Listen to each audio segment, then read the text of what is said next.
બરાબર. આપણે બહુ મોટા ઉસ્તાદ હતા, ઉસ્તાદ બડે ગુલામ અલી ખાન, મોગલે આઝમમાં જેમના કંઠમાં ગીતો છે, તો એમણે એમ કીધું કે रियाज ऐसे करो कि आपको पहाड़ उठाना पड़े, पहाड़ पहाड़ उठाना पड़े, पहाड़ उठा एवो रियाज करो कि मारे पर्वत उचकवानो है प्रोग्राम में जाइए, फिर आपको कार्यक्रम में कोई पहाड़ नहीं उठाना है, या कहीं બધું નથી ઠાલવી દેવાનું, તમે શીખા હોય तो तुम्हारे ये शब्द बेसरवी पड़े, હું શીખું મારે તમને કેવું હોય તો बराबर।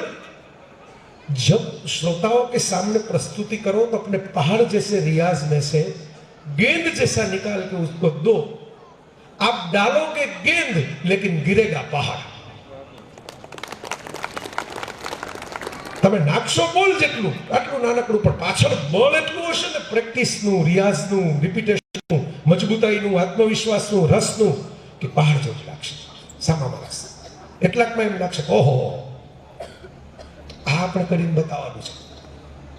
હું કાયમ એક ઉદાહરણ આપું, અમરેલી પંથકવત બનેલો કિસ્સો કે તને સાંભળેલો છે, પણ આ હામે વાળા નવા થઈ ગયા ને, આમ જોલે જૂના બેઠા। અમરેલી પંથકવત બનેલો જયદીપભાઈ સાંભળેલો છે, એ હતો ત્યાં। તો મારે આ વર્ષો પહેલા હું અમેરિકા ગયો હતો, ત્યાં જે લોકોની વચ્ચે રોકાયો હતો, નવા નવા આપણી ઓળખાણો થઈ હોય, પછી આવે આપણે સિઝન હોય ને, નવેમ્બર જાન્યુઆરી બધી સિઝન છે, યાયાવર આપણે એનઆરઆઈ મિત્રો આવે તો મારી ઘરે આવ્યા ને મને કહે કે મારા બાપુજીના નામની મેં એક દાન આપ્યું છે, ગામમાં મારું સન્માન છે, ચેક લઈને જવાનું છે, બોલવાનું તમારે, મને બોલતા ન ફાવે, હું તો વર્ષો સુધી એ હતો જ નહીં, તો બાપુજી ગુજરી ગયા એટલે મારે આવવું પડ્યું। વર્ષો સુધી આવ્યા નહીં, એમણે સરસ મજાની ગાડી મર્સિડીઝ અમદાવાદથી લઈને આવ્યા હતા, હાઈ ક્લાસ। મને કે ગામમાં વટ તો પડવો જોઈએ ને, 25 વર્ષ હું વતનના ગામમાં જાઉં છું, બાપનું નામ રોશન કરવાનું, સૂટ બૂટ હાઈ ક્લાસ કરેલો, ચશ્મા બસમાં જડાવેલા ગોગલ્સ, પરફ્યુમ છાંટેલું જોરદાર, ચેક હતો ખિસ્સામાં દાનની રકમનો, અમે બેઠા। હવે અત્યારે જીપીએસ આટલું ડેવલપ થઈ ગયું, તો ક્યાં જતી રહે, હમણાં વચ્ચે ગાડીવાળા ખેતરમાંથી સીધા પડી ગયા પુલથી નીચે, ત્યારે તો જીપીએસ જ નહોતું, અમે જે આ બાજુનો જ વિસ્તાર, તો આપણે રહેતા હોય એ વિસ્તારની આપણને ખબર હોય, આપણા ઘરમાં લાઈટ જાય તો આપણે તરત મીણબત્તી ગોતી શકીએ, ટોર્ચ ગોતી શકીએ, કોકના ઘરમાં લાઈટ જાય તો આપણે બેઠા રહેવું પડે। આ શીખવા જેવું છે, જો આપણું મગજ છે ને એ ડેટા સ્ટોરેજ કરે છે, કોમ્પ્યુટર જેમ। આપણા ઘરમાં લાઈટ જાય કેમ આપણે કંઈક જોવું નથી પડતું, એમને જગ્યા મળી જાય છે, કારણ કે આપણા મગજે ડેટા સ્ટોર કરી લીધો હોય પ્રેક્ટિસને કારણે।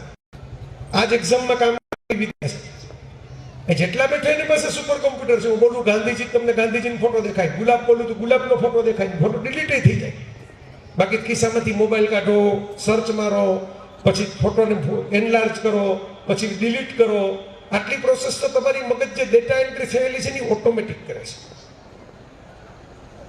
એટલે અમારે ભાઈની ભેગા હું નીકળ્યા, જીપીએસ ને મોબાઈલ, ત્યારે નેટવર્ક જ આવતું બંધ થઈ ગયું મોબાઈલમાં, ગોંડલમાંથી બહાર, ત્યારે ગોંડલ રહેતો, બહાર નીકળ્યા ત્યારે પછી ભાઈ રસ્તો ભૂલી ગયા, મને કે છે નજીક પણ હવે ખબર નથી પડતી કઈ બાજુ જવાનું। મેં કીધું આ દુનિયામાં એ જ પ્રશ્ન છે, બધાને બધું નજીક જ લાગે છે, પણ ખબર નથી પડતી કઈ બાજુ જવાનું। તો પછી મેં કીધું આપણે લોકલ સીસીટીવી પૂછીએ, એટલે મને કે લોકલ સીસીટીવી એટલે કીધું મારે ગામે ગામે એવા માણસો હોય ને, કઈને કઈને દીકરીનું માગું ક્યાં આવ્યું છે એ ખબર હોય ને, કોઈના હપ્તા કઈને ચડી ગયા છે એ ખબર હોય, તમારો પ્રોગ્રામ ક્યાં આવી છે એને ખબર છે, મળવો જોઈએ હા બસ। પણ એવું કોઈ મળ્યું નહીં। ખેતરમાં એક પાણી વાળતો છોકરો હતો,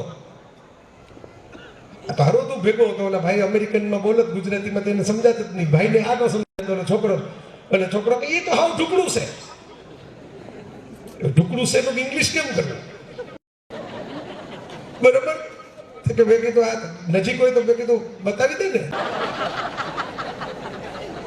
કીધા તો નવી એક તો એક મળ્યો ખાલી આલામાં, બરાબર? એક ને ગાડીમાં બહુ મજા આવે, હું કોઈ ગાડીમાં નથી બેઠો મારી જિંદગીમાં, તમે આમ ગાડી બેહાડી લઈ જાઓ મને ન ચડે, હું હાલી જ જાઉં મને ન ચડી જાય। અમારી તો મજબૂરી જ હતી, અમારેથી કેમ કરવાનું હતું, એટલે મેં કીધું હેલો જા, મેં બ્રેક મારતા મારતા પાછળ આવી, ઓલા સાહેબને કીધું, મેં કીધું આપણે હાવ ઠંડા કરી લેજે, મેં કીધું આ ઓવરટેક થઈ જાય પાછો હાથમાં નહીં આવે, હાથ ભાગી જાય આપણે સીમમાં અંદર તો ઓલો ફાટેલા કપડા, ફાટેલા સ્લીપર, એ દોરી મારી હાંધેલા, મજૂર છોકરો હતો, પાણી વાળવા વાળો, એટલું ભણેલો હતો કઈ, એને મોજ પડી ગઈ, આજે રજા મળી ગઈ મજૂરીમાંથી, ખાવાનું મફત, બક્ષિસ મફત, બરાબર લેર વાળે એ તો ગીતું ગાતો ગાતો હાલવા માંડ્યો આગળ, બોરડી આમાં બોર ઝુલાવતો જાય ને, બરાબર. અમારા ઓલા જે શેઠિયા હતા એ પાછળ બ્રેક મારતા મારતા ધીમે ધીમે હાલ્યા જાય. અને એમાં મને જે વિચાર આવ્યો, કારણ કે લેખકોનું કામ હોય પરિસ્થિતિને વસ્તુઓનું નિરીક્ષણ કરી વિચાર કરવાનો, તમારું તો એ ધંધો છે ધર્મ છે બે છે. તો એ મને વિચાર આવ્યો, એ તમારી સાથે શેર કરું છું મિત્રો, કે પેલા ભાઈ કરોડપતિ અમેરિકામાં, મર્સિડીઝ જેવી મોટી કાર, સારા રેબનના ગોગલ્સ, સારો અરમાનીનો સૂટ, મોંઘા ભાવના પરફ્યુમ. એ છોકરાએ ગાડી નહોતી જોઈ, ને ઓલા ભાઈએ જે પરફ્યુમ જોયું હતું પરફ્યુમમાં એકાદી સ્કૂટર આવી જાય.